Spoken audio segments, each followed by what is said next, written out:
Hello, everybody. I am the Proactive Caregiver, and I specialize in educating others on how to be proactive by empowering you, the caregiver. Because if you cannot take care of yourself, then you cannot take care of your loved one. Today, I want to talk about caregivers' identity, the ever-shifting identity throughout this journey. And in this case, it's when the journey ends. This is so incredibly important because we never stop being caregivers. I can't tell you how many times I've heard other caregivers say, well, I'm not a caregiver anymore. My loved one has passed. Well, in truth, they're no longer caring for that particular individual. They are still caring, or should be caring, for themselves. Because our well-being never stopped being important.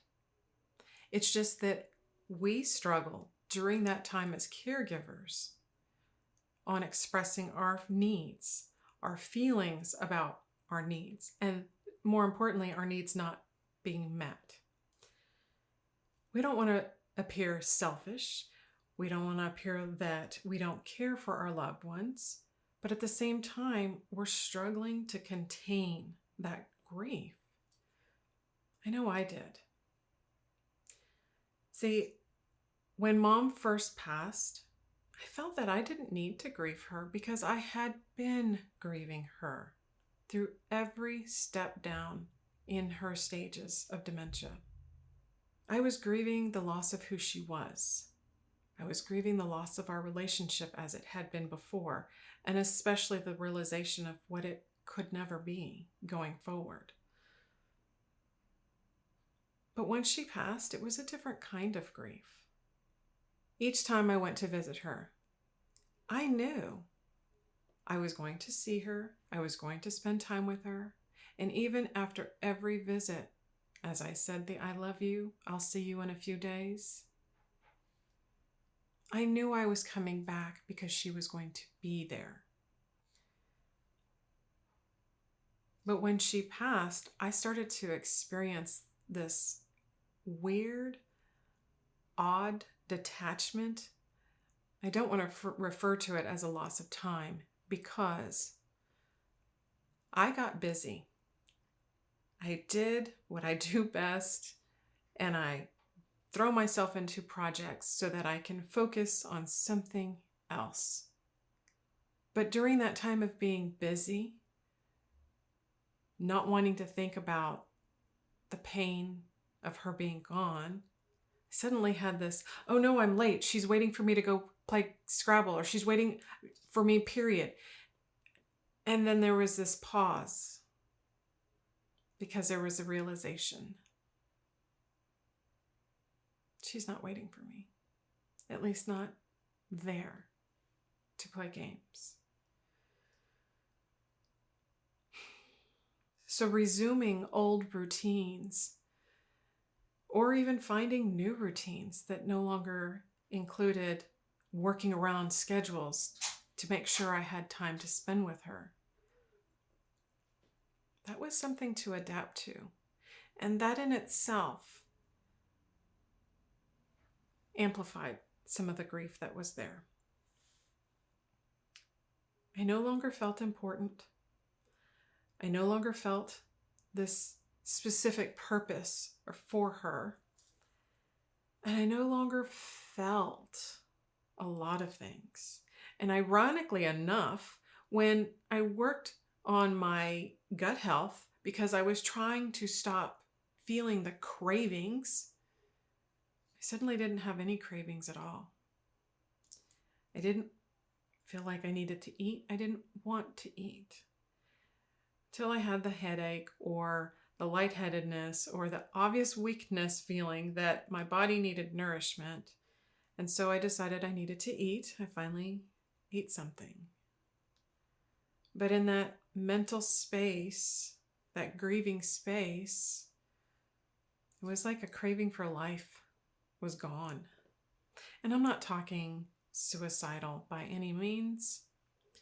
It's just this stage of grieving in relation to dementia. When mom was in stage 4, I've talked about being so angry before. Well, there were very personal reasons why that anger was there. Definitely frustrated. There was a lot of inconvenience of my schedule, of our family having to move her in with us to save money, and just different issues. But more importantly, in those stages, I was experiencing this loss of freedom. And even though I had choices, I didn't always like the choices. So I felt what becomes that victim mentality is that I didn't have a choice. And a lot of the fear that I was experiencing was not always anger, but also coming from that place of concern, the unknown. I want to help, but I don't know how to help. So those early stages of grief were there, but they represented a different time and place in our journey, a different way that I was responding and reacting to it, especially when times that I was reacting and not understanding what or who I was really reacting to. Also, in stage 4, we go through this time of guilt because once we realize what our loved ones are actually going through, then it becomes, I wish they would die. I wish their suffering would be over so that my suffering would be over. And then no sooner that we would have that thought, that guilt, what kind of a person am I that I would have this thought that I would wish my parent to pass just so that I am no longer inconvenienced? Well, that's normal. Oddly enough, thoughts and grieving like this in those stages are very normal. In fact, in the end, feeling this kind of grieving is once again normal because we just want the suffering, everyone's suffering, especially our loved ones, to just end. But we don't necessarily want to end our loved ones. And then towards the end, in stage 5 and all the way through the final stage 7, there are these placements of this sporadic placements, this internal feeling, the turmoil of grief starts to really rear its ugly head. The waves of feeling loss and then feeling a relief that they're not gone yet, and then feeling the loss and then feeling the relief that they're not gone yet. And that back and forth, eventually those waves get shorter and shorter. And it becomes, I wish this frustration, I wish they would just go already. And that becomes, in those final stages, that anticipatory grief, the expectation that their death is coming, and trying to brace for it, because that's what caught me off guard. Understanding all of the information and all of the stages and what it would look like, but not understanding the feeling of what it would feel like in each stage. That anticipation that it's coming. And when the changes started from being years and months at a time to weeks and then days, that expectation of death coming and almost feeling relief, but at the same time feeling panic, because no matter how many times we said before, I wish this would just go away, life would be so much easier. Suddenly it's this, wait a minute, and I don't know what I wish for. I wish I had one more conversation. I wish I had the time, the opportunity to hug her and really squeeze her. But once she passed, I felt another shift in me. And looking back, again, reflecting on that time, I felt like it was another shift in my identity. I had the corporate hat, and then I eventually had the caregiver hat. And then it was, well, who am I now? It's not who I am, because I know who I am now. It's more so a struggle of, what do I do now? And who am I doing it for? Because life after death, the hardest part after Mom passing was that it had only been 6 years since Dad passed. And somehow I felt both of them, as if they both just had some horrific passing at the same time. See, when Dad passed 6 years ago, it was within weeks that Mom had her emotional meltdown. That is what was the tipping point where she finally agreed to move in with me so that I could care for her. And even go back and forth between my house and my sister's house so that we both can care for her and we could all get that respite break from each other. So once Dad passed, I don't think I really grieved for long, because that was that point in time where my distraction was always Mom. I went from being at Dad's bedside as he was passing from pneumonia to instantly becoming Mom's caregiver and eventually her advocate. My identity kept changing time and time again. But it wasn't just the identity. It was getting to know the parts of me that had been keeping me from connecting with others before I ever became her full-time caregiver. But after she passed, I had this period of just being numb to the world. I didn't want to eat. I had a really hard time sleeping because regardless of what happened during the day, whatever took place during the day, when I closed my eyes at night, I instantly was back in the room with her in the moment of her passing. The sound of her breathing, the look of her body, all of that, it just was like a broken record playing over and over again.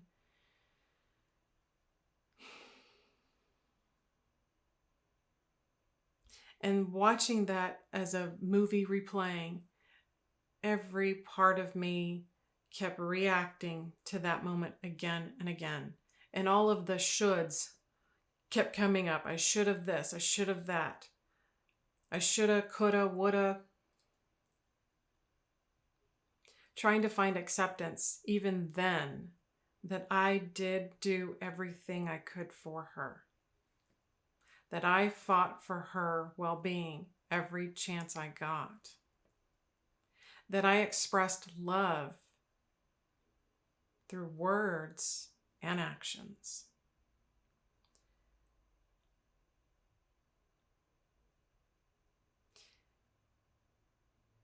And even though I had proactive measures in place, her funeral had been prearranged.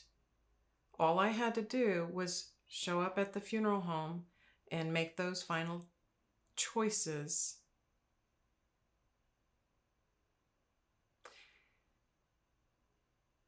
It was different because it wasn't the choice of which doctor to take her to or getting the second opinion or where were we going to go eat after that appointment or how much time did I have after a doctor's appointment to get her back to a memory care community before she had that window of the 3-year-old tantrum, or how long until she was car sick and threw up in the car?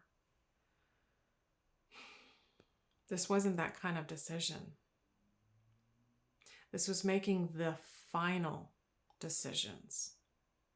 And once again, my doer stepped in, and we chose, between my sister and I, we chose the colors of the flowers.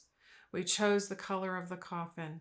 We chose the colors of the passages that we wanted on the cards that were going to be handed out to the families. And it wasn't until it came time to actually sign the request for her death certificate that the finality of all of this really hit me.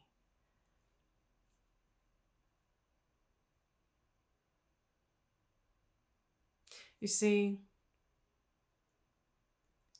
I've been talking to you all this time about Mom.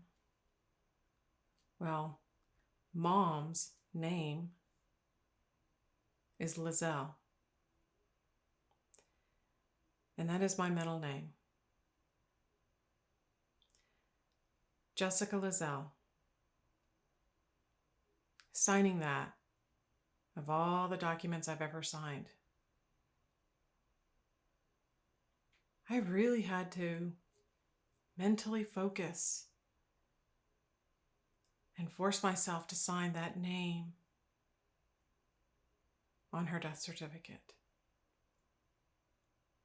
And it was once again a reminder, because my name,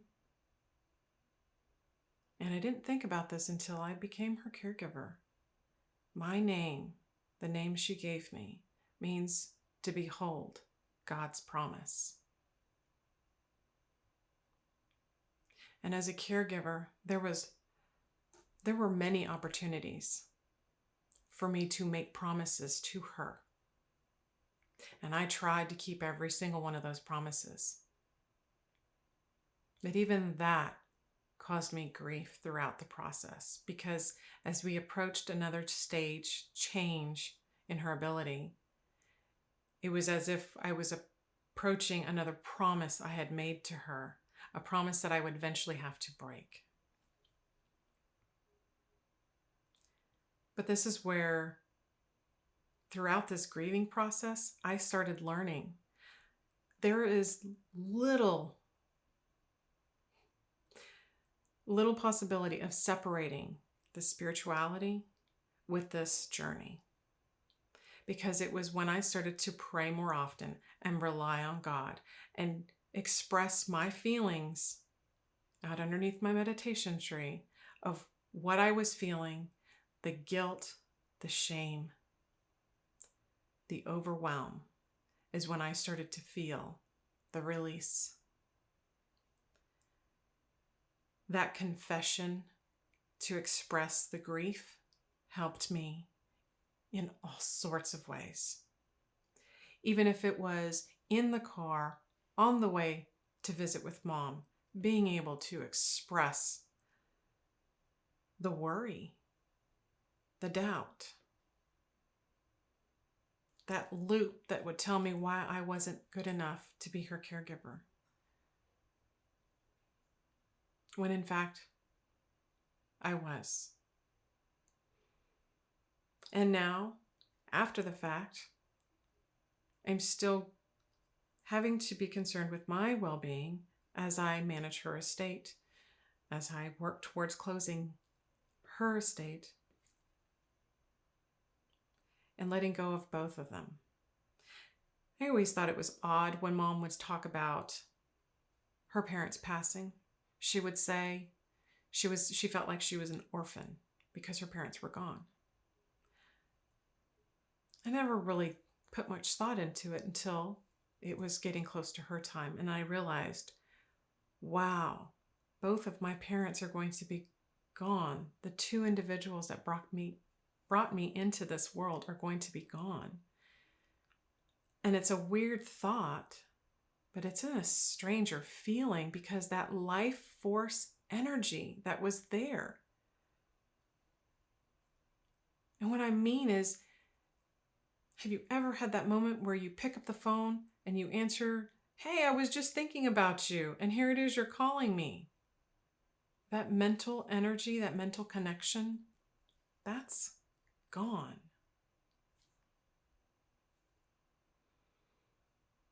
I found myself putting this grieving, because one of the stages of grief is anger. And I found myself putting that anger towards the hospice company. The experience that I had and didn't have. And understanding one of the shoulds was, I wish now, looking back, that I would have hired a death doula instead of relying on the hospice company in the end. But to be fair, during the time that Mom was in her wind down process, she had two very well skilled hospice aide and hospice nurse that cared for her. You could tell it was from the heart. But the administrative side of the company,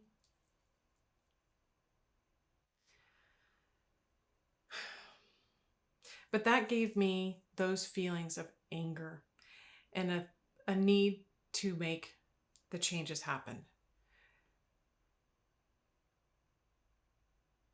I was angry at everyone. And then I was just angry because I can't go back and change anything. I can't go years back and have conversations differently or create conversations that were never there.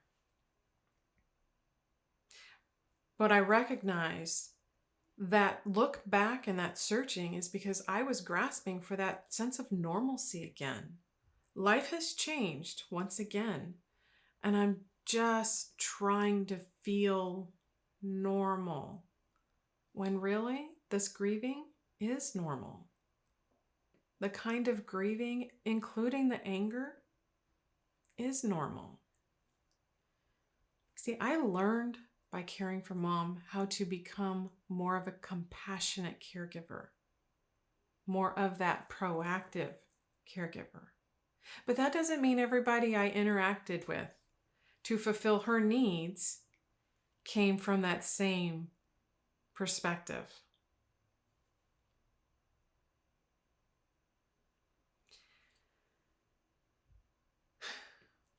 So after feeling numb for a really long time, I got back into my workout routine because I knew that physical activity would help boost those endorphins and help me feel better physically, gradually, mentally, and emotionally. But pushing through that pain and honestly trying to avoid a lot of that pain, I eventually got sick. And by getting sick, I mean, I was down for 3 or 4 days. I had the upset stomach. I was, vomiting, and just must have been food poisoning or something. But either way, I found myself after the 3rd day of it expressing gratitude for it, because I realized it was that illness, that stomach bug, that forced me to be still, forced me to rest, forced me to acknowledge that going forward, life is going to be very different. And even though I'm not caring for myself because I needed to keep my energy levels up, and I needed to stay the healthy, strong caregiver, well, that's still true. Mom has passed. That journey has ended. But it's still very true that I still have to take care of myself. I still have to find the strength to get up every day. And I still have to go forward and do things in life that some of them I look forward to and others I wish I didn't have to deal with. But life does go on. And I can now make the choices that Mom didn't make on having a healthier lifestyle. I'm still a wife. I'm still a parent. I'm still an individual. in search of adventure in life in general, outside of my comfort zone.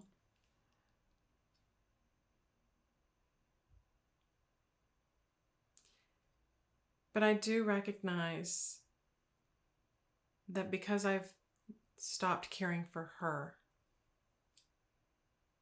I'm now searching for that next chapter of life, which brings along another identity. What do I do next? Where does this advocacy go? How do I make change, real change, happen?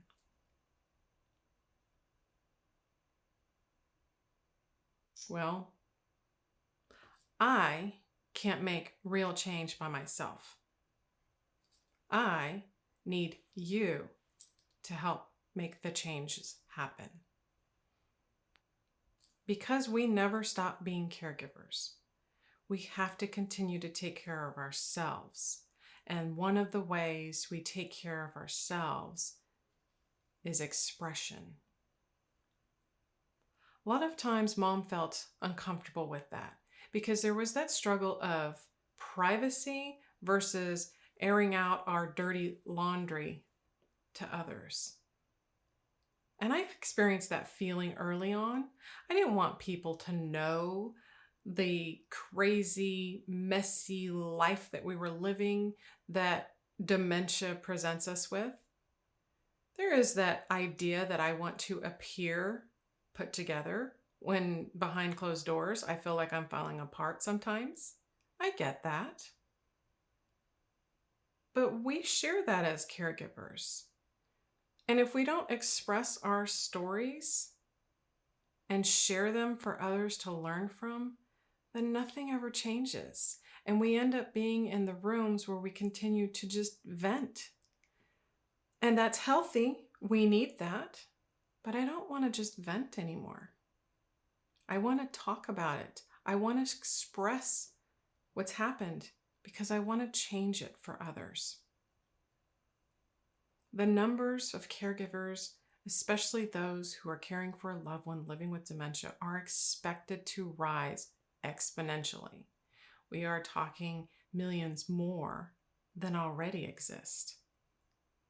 And the only thing that's going to help us is if we fight for change, because then we are no longer the ones in the positions waiting for the businesses to help us when really, in many cases, they're exploiting our needs. So, do you have a story to share? Do you have a moment of feeling shorted or slighted by the system? We'll just call it the system. And I'm talking about memory care communities, hospice, home health, occupational therapist, physical therapist, insurance companies, and in many cases, some doctors who just don't understand. I believe that the more we express and the more we get out there, the more you and I are not going to feel alone. We are going to feel more normal in the process of being a caregiver. And you're going to see that we can change the world one story at a time.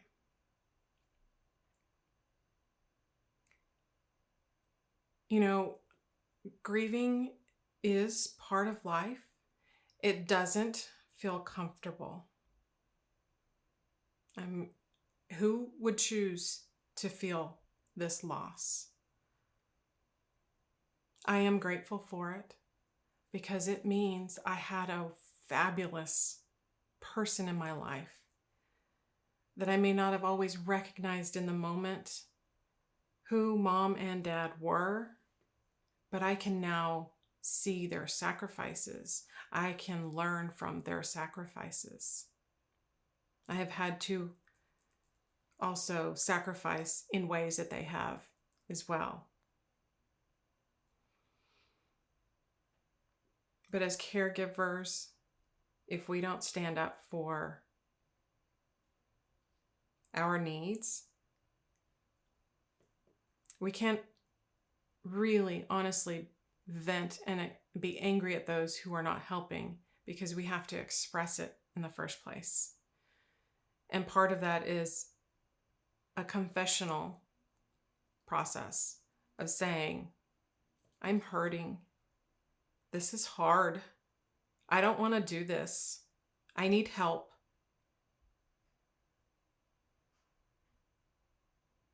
And all of those are weaved in through your story of how you got to be the caregiver that you are today. So if you do have a story and you feel compelled to share it, please share your story with the lesson you've learned throughout it by sending an email to info@proactivecaregiver.com. We will connect. We will figure out a way of telling your story, because together we can make the difference. Life after death is just as much of a choice as we had during our caregiver journey. So let's make the most of it together. Thanks for joining me today. I hope this episode gave you a little bit more food for thought. And until next time, be proactive, ladies and gentlemen. Take care. Thank you for joining today. To find out more about becoming a proactive caregiver yourself, visit proactivecaregiver.com and subscribe so you never miss an episode. Music provided by www.joystock.org. The Proactive Caregiver is produced by Canon Light Media